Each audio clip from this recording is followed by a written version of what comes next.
everybody, Electrical here, welcome back to another video. In today's video, I'm going to be trying to do except for, I'm a huge pussy. I already have goosebumps on my arms, and on my back, I can feel them, and it's, what time is it? 5:38 p.m., and it's bright out. So, anyways, at the end of my survive struggle, only makes life. I can bear without the torture. I can bear the torture from I'll cast myself like its garish window in the squalling street. Do not think from my slavery to morphine that I am a weakling or a degenerate. When you have read these hastily scrawled pages, you may guess, though never fully realize, why it is that I must have forgetfulness or death. Okay. Ah. Alright.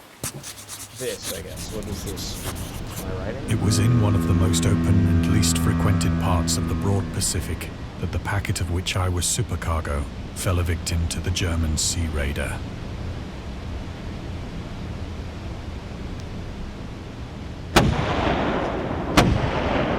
Is this just like a story?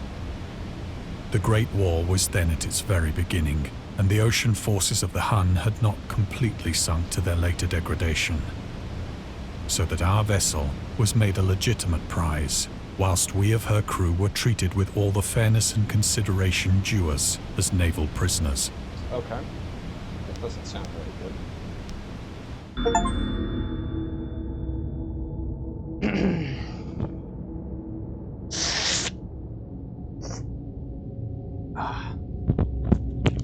The Huns were Central Asian nomads who established a dominion in Europe and invaded the Roman Empire in the 5th century AD.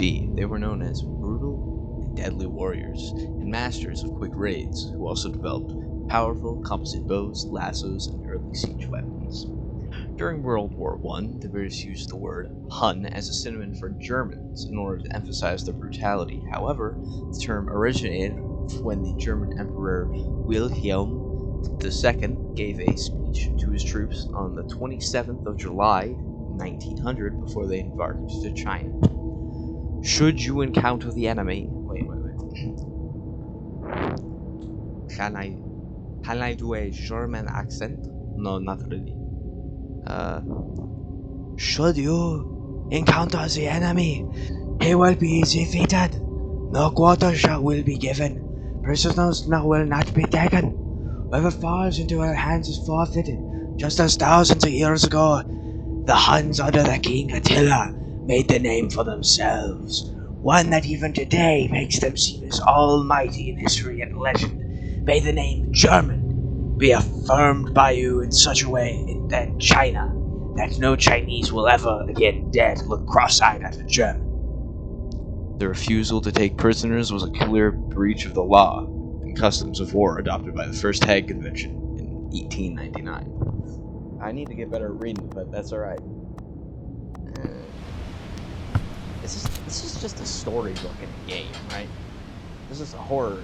So liberal, indeed, was the discipline of our captors that 5 days after we were taken, I managed to escape alone in a small boat with water and provisions for a good length of time. Okay. Sounds good.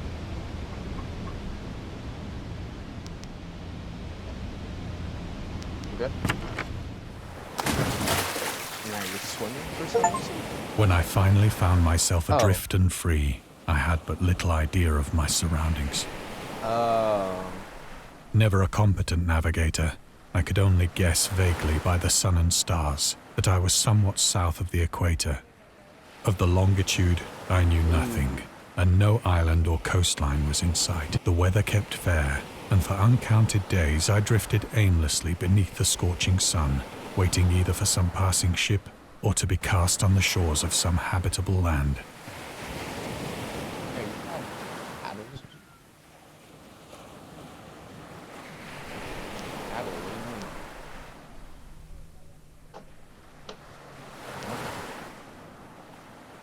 But neither ship nor land appeared, and I began to despair in my solitude upon the heaving vastness of unbroken blue.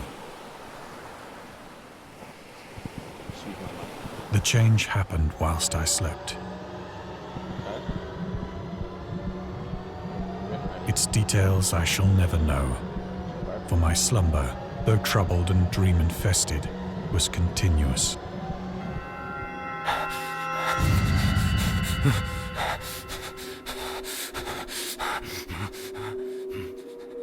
When at last I awoke, it was to discover myself half sucked into a slimy expanse of hellish black mire, which extended about me in monotonous undulations as far as I could see, and in which my boat lay grounded some distance away. Though one might well imagine that my first sensation would be of wonder at so prodigious and unexpected a transformation of scenery, I was in reality more horrified than astonished. For there was in the air and in the rotting soil a sinister quality which chilled me to the very core. The region was putrid with the carcasses of decaying fish and of other less describable things which I saw protruding from the nasty mud of the unending plain. Perhaps I should not hope to convey in mere words the unutterable hideousness that can dwell in absolute silence and barren immensity. There was nothing within hearing and nothing in sight save a vast reach of black slime. Yet the very completeness of the stillness and the homogeneity of the landscape oppressed me with a nauseating fear. The sun was blazing down from a sky which seemed to me almost black in its cloudless cruelty, as though reflecting the inky marsh beneath my feet.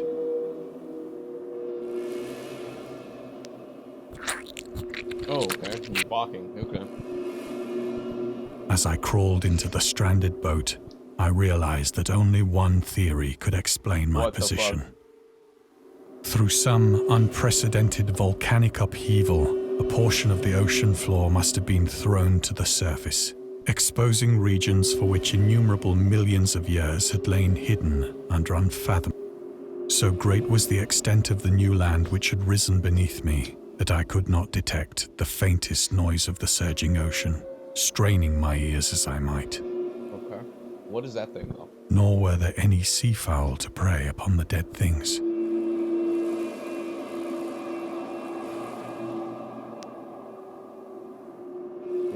For several hours I sat thinking or brooding in the boat, which lay upon its side and afforded a slight shade as the sun moved across the heavens. As the day progressed, the ground lost some of its stickiness and seemed likely to dry sufficiently for traveling purposes in a short time. Okay, that's good. What is that, though? That night I slept but little, and the next day I made for myself a pack containing food and water, preparatory to an overland journey in search of the vanished sea and possible rescue. Okay.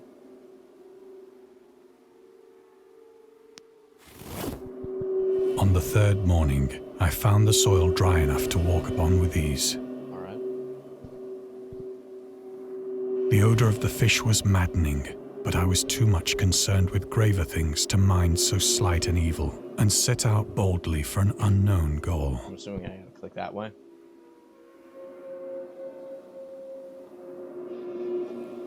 Oh.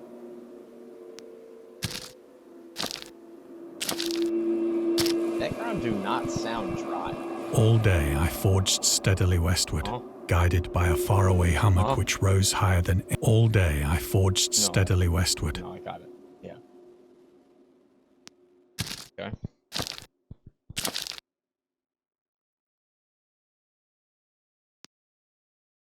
What the fuck? Like a giant crab? There's a whale? Hey, bud. Your eyes gonna move? Hello? He's dead. I've seen a dead whale before. That night, I encamped, and on the following day still travelled toward the hummock, though that object seemed scarcely nearer than when I had first espied it. You are walking towards it, aren't you?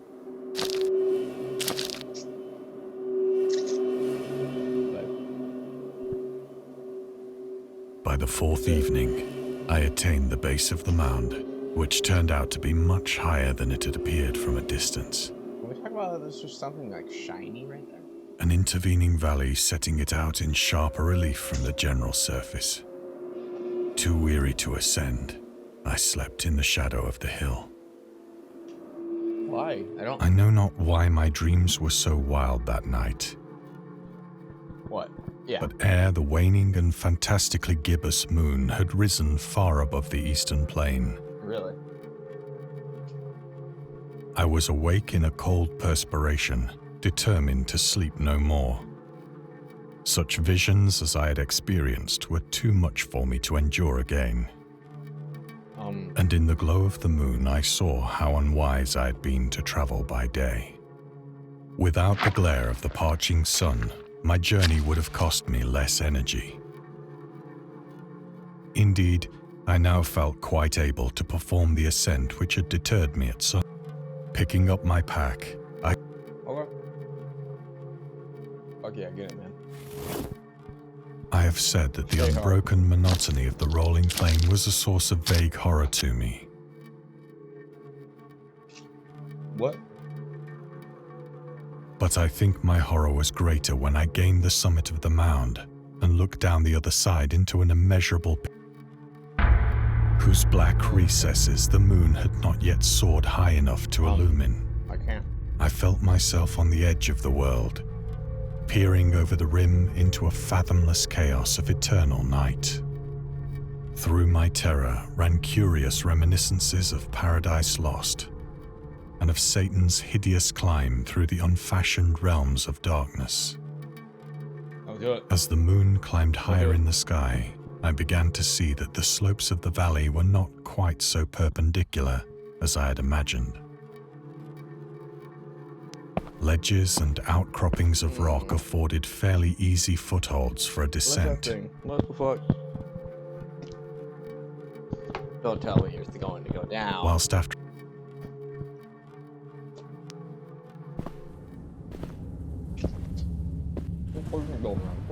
urged on by an impulse which I cannot definitely analyze, I scrambled with difficulty down the rocks and stood on the gentler slope beneath, gazing into the Stygian deeps, where no light had yet penetrated. Why is there just fucking World Trade Center? All at once, my attention was captured by a vast and singular object on the opposite slope, which rose steeply about 100 yards ahead of me. An object that gleamed whitely in the newly bestowed rays of the ascending moon. What the fuck? What are you? Right, we're just moving. Not towards the thing, but in front That of it. it was merely a gigantic piece of stone, I soon assured myself. But I was conscious of a distinct impression that its contour and position were not altogether the work of nature. A closer scrutiny filled me with sensations I cannot express. For despite its enormous magnitude, and its position in an abyss which had yawned at the bottom of the sea since the world was young, I perceived beyond a doubt that the strange object was a well-shaped monolith, My ears, holy shit. whose massive bulk had known the workmanship and perhaps the worship of living and thinking creatures. Dazed and frightened, yet not without a certain thrill of the scientist's or archaeologist's delight, I examined my surroundings more closely. Okay. What do you want me? We're dead. We're dead. Oh. The moon, now near the zenith, shone weirdly and vividly above the towering steeps that hemmed in the chasm, Is that the predator? and revealed the fact that a far-flung body of water flowed at the bottom, winding out of sight in both directions and almost lapping my feet as I stood on the slope. Okay. Across the chasm, the wavelets washed the base of the cyclopean monolith, on whose surface I could now trace both inscriptions and crude sculptures. I don't like this fucking... Who loves that noise? The writing was in a system of hieroglyphics unknown to me, and unlike anything I'd ever seen in books, Yeah. consisting for the most part of conventionalized aquatic symbols such as fishes, eels, octopi, crustaceans, mollusks, whales, and the like. Lamb. No, some fucking... Never had jellyfish, maybe?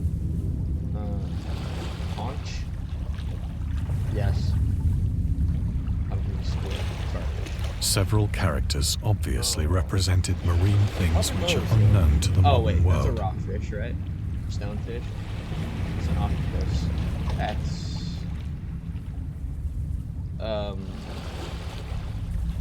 yeah. But whose decomposing forms I had observed on the ocean-risen plain. It was the pictorial carving, however, that did most to hold me spellbound. Is that like a pufferfish? Plainly visible across the intervening water on account of their enormous size were an array of bas-reliefs whose subjects would have excited the envy of a doré. What? I think that these things were supposed to depict men, at least a certain sort of men. What are these? Though the creatures were shown shit. disporting like fishes in the waters of some marine grotto, or paying homage at some monolithic shrine, which of their faces, for the mere remembrance, makes grotesque beyond the imagination of a Poe or a Bulwer. Fuck. They were damnably human in general outline, despite webbed hands and feet, shockingly wide and flabby lips, glassy, bulging eyes, and other features less pleasant to recall. So that means you saw them. Curiously enough, they seem to have been chiseled badly out of proportion with their scenic background. For one of the creatures was shown in the act of killing a whale, represented as but little larger than himself. Oh. I remarked, as I say, their grotesqueness and strange size, but in a moment decided that they were There's a merely dead the whale back imaginary gods of some primitive fishing or seafaring tribe. Some tribe whose last descendant had perished eras before the first ancestor of the Piltdown or Neanderthal man was born. Okay. So, like, yeah. Awestruck at this unexpected glimpse into a past beyond the conception of the most daring anthropologist, Okay. I stood musing whilst the moon cast queer reflections on the silent channel before me. Then, suddenly, I saw it. A ripple? Oh. With only a slight churning to What mark the its fuck? rise to the surface. The thing slid into view of their water. Huh? Holy shit. Fiend-like and loathsome, That's it such darted bad like a justice. stupendous monster of nightmares to the monolith, about which it flung its gigantic scaly arms, the while it bowed its hideous head and gave vent. Does it see me, though? Oh, and I'm just gone. I think I went mad then. Yeah. Of my frantic ascent of the slope and cliff, and of my delirious journey back to the stranded boat, I remember little. Valid. Okay, so now we're gonna see it. I believe I sang a great deal, and laughed oddly when I was unable to sing. Okay. So you're just fucking mentally insane. That's what you went crazy.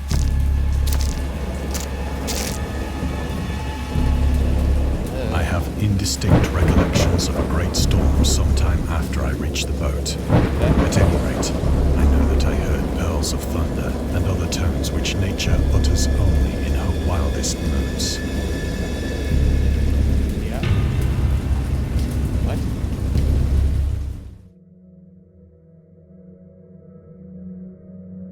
When I came out of the shadows, I was in a San Francisco hospital. Okay. Yeah, let's... Brought thither by the captain of the American ship which had picked up my boat in mid-ocean. In my delirium, I had said much, but found that my words had been given scant attention. Yes, that makes sense. Of any land upheaval in the Pacific, my rescuers knew nothing. Nor did I deem it necessary to insist upon a thing which I knew they could not believe. Yeah.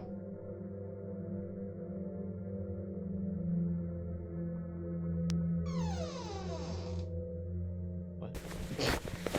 Fucking telepath? Once I sought out a celebrated ethnologist Yeah. and amused him with peculiar questions regarding the ancient Philistine legend of Dagon, the fish god. Oh. Dagon. Oh, that's the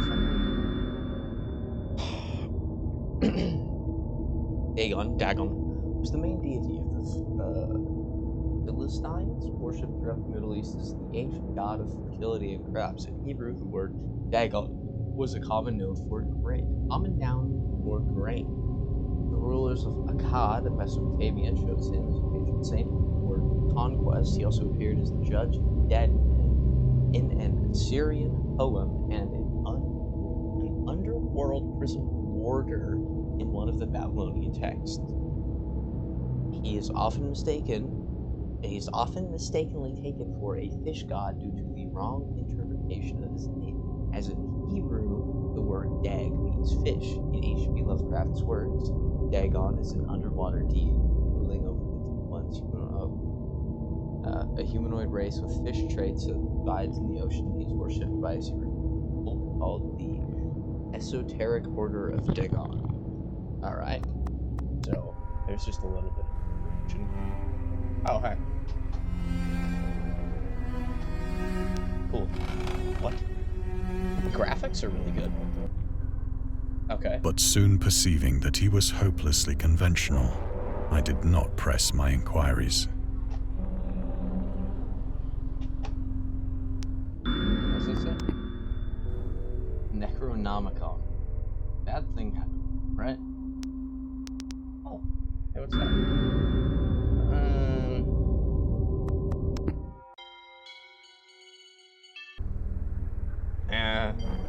Oops. What am I doing? What? Are we at like the weird church thing for this guy? Oh. It is at night, especially when the moon is gibbous and waning, that I see the thing. What? I tried morphine, Okay. but the drug has given only transient surcease and has drawn me into its clutches as a hopeless slave. Yeah, that makes sense. So now I am to end it all, Okay. having written a full account for the information or the... Okay. Now what do we just... Often, I ask myself if it could not all have been a pure phantasm. A mere freak of fever as I lay sun-stricken and raving in the open boat after my escape from the German man-of-war. This I ask myself, but ever does there come before me a hideously vivid vision in reply. I cannot think of the deep sea without shuddering at the nameless things that may at this very moment be crawling and floundering on its slimy bed, worshipping their ancient stone idols and carving their own detestable likenesses on submarine obelisks of water-soaked granite. I dream of a day when they may rise above the billows to drag down into their reeking talons the remnants of puny, war-exhausted mankind. Of a day when the land shall sink and the dark ocean shall ascend amidst universal pandemonium. Oh, okay.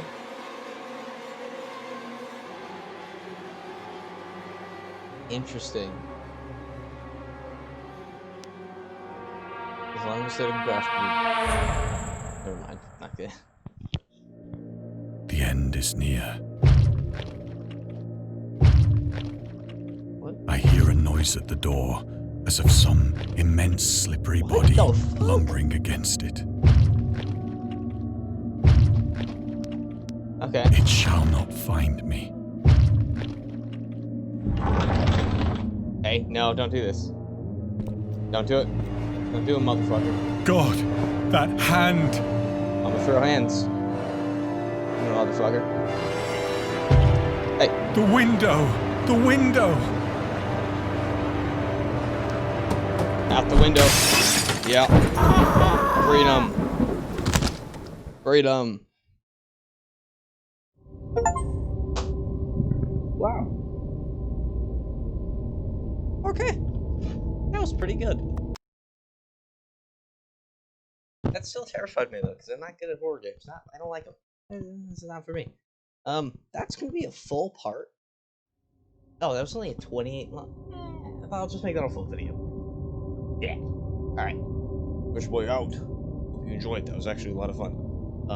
Download. Oh, I need to figure out what the name is.